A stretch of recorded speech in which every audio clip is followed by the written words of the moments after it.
Good evening and welcome tonight. INEC gives a final chance to registered voters to collect PVCs, extends collection date by 2 weeks. Multinational forces begin ground offensive against Boko Haram. Protests in Lokoja, Kogi State following alleged killing of a young man by police. And South African family rejects body sent from synagogue church. Building collapse in Nigeria. Insisted is the wrong one.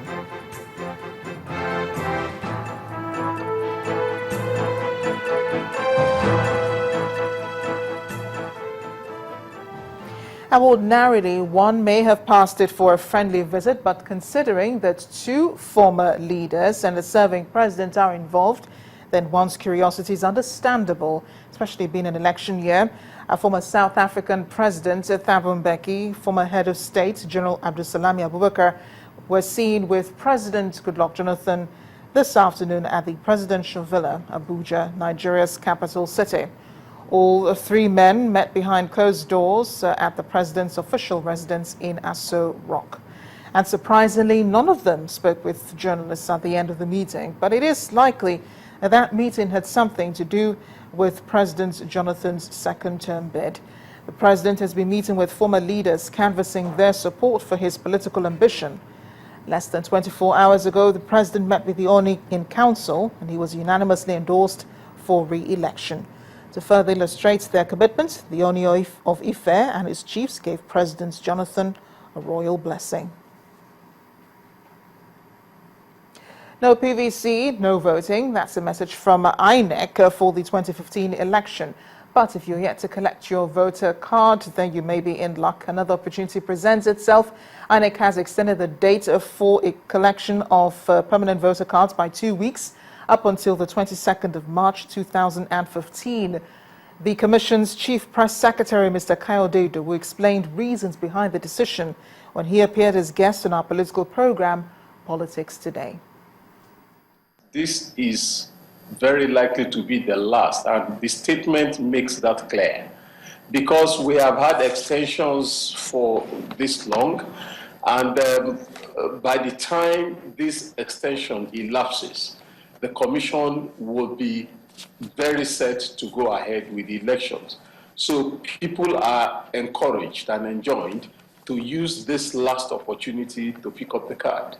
The argument of the Commission actually has been that it does not make sense to set a threshold before determining or setting a particular figure as the acceptable threshold for the elections, because what that means is that you can't go to you can't fix the date of an elections until that threshold is met. In a place like Ogo, for instance, the state office has repeatedly said, as it stands today, they have more than 500,000. That was actually before the ballot. I'm aware that certain PVCs were also delivered to the state this weekend for those whose PVCs were not ready before now. But even before this latest complement, there were more than 500,000 cards belonging to people who registered in the states who had not collected them.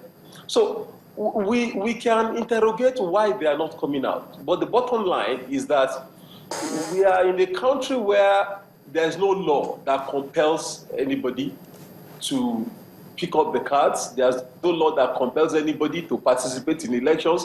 And so there's no law that the Commission or anybody else can use to say you are compelled to come and pick up this card. So all we can do is to keep on encouraging and mobilizing people and hoping that people will pick up the interest to come and pick up the cards.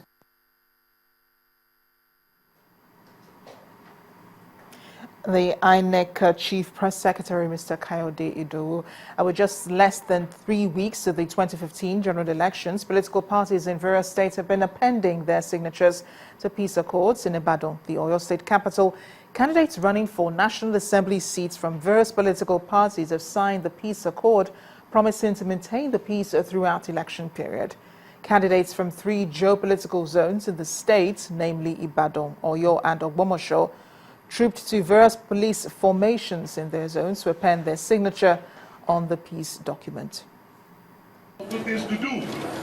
It was a much-awaited peace pact, and this has taken the Oyo State Police Commissioner, Mr. Mohammed Musa Katsina, to 3 out of the 5 geopolitical zones in the state. We are now peace-loving citizens of Nigeria. In Ibadan, the Oyo State capital, where the peace accord was first signed, the area command at Iwo Road hosted several politicians from various political parties. The police boss warns it's no longer going to be business as usual. It's not only created where everybody will have the opportunity to go out for a campaign or rally without any intimidation. We are also here to witness your cooperation with members of the forces.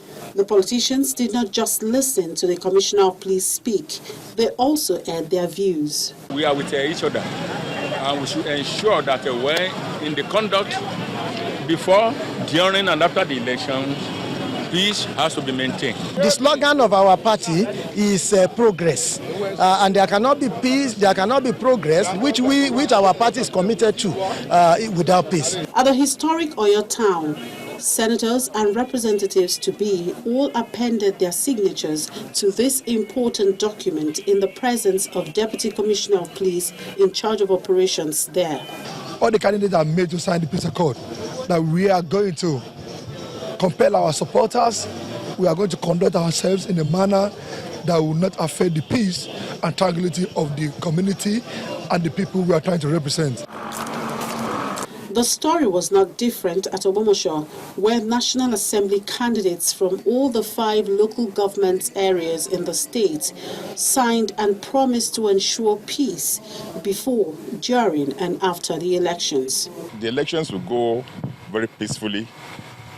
Nigeria will remain strong and as an indivisible entity after the elections. In fact, it is my view that this year's election will probably be the very best we have had in a long time. Because I see that some things are being put in place that will ultimately usher in true democracy in our land. Meanwhile, the peace accord moves to Okeogun and Ibarapa areas of the state in the week ahead. More politics now. The People's Democratic Party, the PDP and the All Progressives Congress, the APC, have engaged in a debate on Channels Television to garner support for the 2015 elections. Youth representatives from both parties debated on several issues ranging from economy to security. At a time, many Nigerians are wondering if a debate will ever hold between the presidential candidates of the PDP and the APC before the general elections. We'll have to settle for this, at least for now, a youth debate between both parties. From the PDP and the APC, there's going to be a debate. The moderator sets the stage. You have 6 minutes per question. The gladiators came to the party, and round 1 began.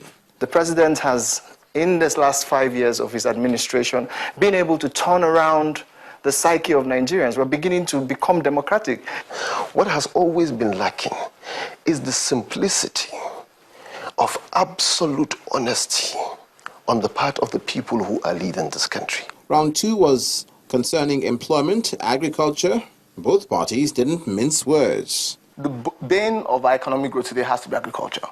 Now, well, I'm generous enough to say the Ministry of Agriculture has done decently, but we focused on the wrong thing. So we focused on commercial agriculture instead of what really grows nations, which is essentially smallholder farming. More than ever before, Nigeria's agricultural sector is thriving. Go talk to any small or medium-sized farmer and they'll tell you the same thing. They are extremely happy with President Goodluck Jonathan's initiatives. For example, the fertilizer scam, which had been a recurrent feature of most military regimes, is finally gone. It's a matter of history. While the climax was the final attempt by both parties to convince people of their own arguments. The states with the lowest incidence of poverty in Nigeria are Lagos, Osun, and Kwara. Let's go on IGR, which is the sign of a diversified economy. Again, the top 3 states. Very clear, Lagos, Rivers, and Kano. Now, the APC controls a third of this country in terms of states. Yet, on these critical elements, the APC trumps the PDP. So it's very clear, right, who has the record of performance and of leadership. And that's why you should vote for the APC. Change could mean many things. Change could be for the good. Change could be for the bad. I think the difference is very clear. The change APC represents is being brutally frog jumped back to 1984. The change Goodluck Jonathan represents is going forward into the future willingly and happily. I know where I want to go. My life takes me into the future. I don't wake up and say, hey, you know what? I want to go back to my glory days. When all you can talk about is the past, which is your glory days, that basically means you're over. So let's all follow the president into the future so that we can have a better, greater Nigeria. While the People's Democratic Party insists continuity is necessary for transformation in Nigeria, the All Progressives Congress agitate for change that is in Nigeria's best interest, in their view. Thank you very much, guys, for joining us and for being here today. In part two, after the break, it is International Women's Day. We'll be looking at issues surrounding the women and development. Please stay with us.